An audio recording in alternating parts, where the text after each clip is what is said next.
আসসালামু আলাইকুম। সালামের উত্তর দিতে হয়, এটা ওয়াজিব। সালামের উত্তর না দিলে গুনাহ হবে। সালামের উত্তর আমরা কিভাবে দেব?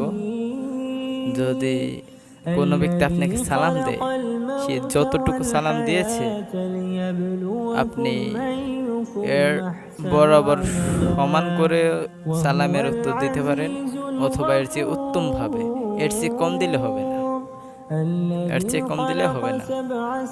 যেমন ধরেন, এক ব্যক্তি আপনাকে সালাম দিল, আসসালামু আলাইকুম, এর উত্তরে আপনি বলতে পারেন ওয়া আলাইকুম আসসালাম, এতটুকু বললেই হবে।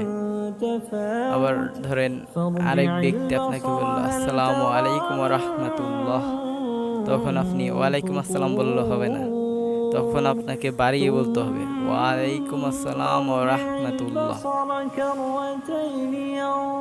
আর যদি আপনাকে কোনো ব্যক্তি আসসালামু আলাইকুম ওয়া রাহমাতুল্লাহি ওয়া বারাকাতুহু বলে, তখন আপনার এই যে কম এতক্ষণ যা বললাম ওইটা করা যাবে না, তখন আপনারও বাড়িয়ে বলতে হবে ওয়ালাইকুম আসসালাম ওয়া রাহমাতুল্লাহি ওয়া বারাকাতুহু।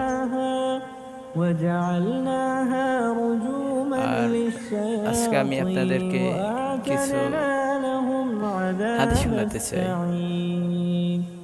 হযরত মুহাম্মদ সাল্লাল্লাহু আলাইহি ওয়াসাল্লাম, অতএব আমাদের নবী সাল্লাল্লাহু আলাইহি ওয়াসাল্লামের নাম শুনলেই সাথে সাথে পড়তে হয় দুরূদ।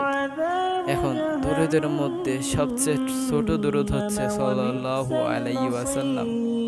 তো আপনাদের আমাদের সকলের সুবিধার্থে আমরা নবী সাল্লাল্লাহু আলাইহি ওয়াসাল্লামের নাম শুনলে সাথে সাথে পড়তে পারি সাল্লাল্লাহু আলাইহি ওয়াসাল্লাম। এটা হলো সবচেয়ে ছোটটা, এটা পড়তেই হবে, করতেই হবে। আর আপনি চাইলে এর চেয়ে বড় বড় দুরূদ পড়তে পারেন। সবচেয়ে ছোট সুবিধাজনক হলো সাল্লাল্লাহু আলাইহি ওয়াসাল্লাম। আপনাদের এটা পড়তে হবে নবী সাল্লাল্লাহু আলাইহি ওয়াসাল্লামের নাম শুনলেই। এই যেমন আপনি এখন আমার আলোচনাতে কতবার নবী সাল্লাল্লাহু আলাইহি ওয়াসাল্লামের নাম শুনেছেন, আপনি কিন্তু একবারও হয়তো পড়েন নাই সাল্লাল্লাহু আলাইহি ওয়াসাল্লাম।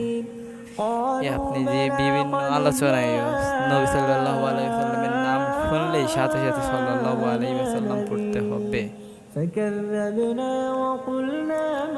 আর একটা কথা বলতে চাই, আমাদের এখনকার এই সমাজে অনেক শিরক বেড়ে গেছে, এগুলো থেকে আমাদের বাঁচতে হবে। কেমন? যেমন ধরেন, আমাদের হাত থেকে চিরুনি পড়ে গেলে মহিলারা বলে আজকে মেহমান আসবে।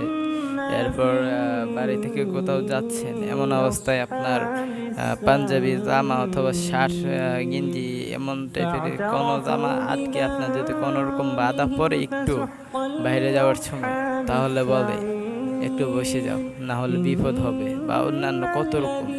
এগুলো থেকে আমাদের বাঁচতে হবে। এগুলো কুসংস্কার এবং শিরক। আল্লাহ তাআলা বলেছেন নবী সাল্লাল্লাহু আলাইহি ওয়াসাল্লামকে, তোমার উম্মতের মধ্যে যদি কোনো ব্যক্তির আকাশ থেকে জমিন পর্যন্ত পুরো পৃথিবী সমান যদি গুনাহ থাকে, কিন্তু তার আমলনামায় যদি শিরকের গুনাহ না থাকে, তাকে আমি মাফ করে দেব এবং জান্নাতে প্রবেশ করাবো। তো আল্লাহ তাআলা সকলকে শিরকের গুনাহ থেকে বাঁচার তৌফিক দান করুক।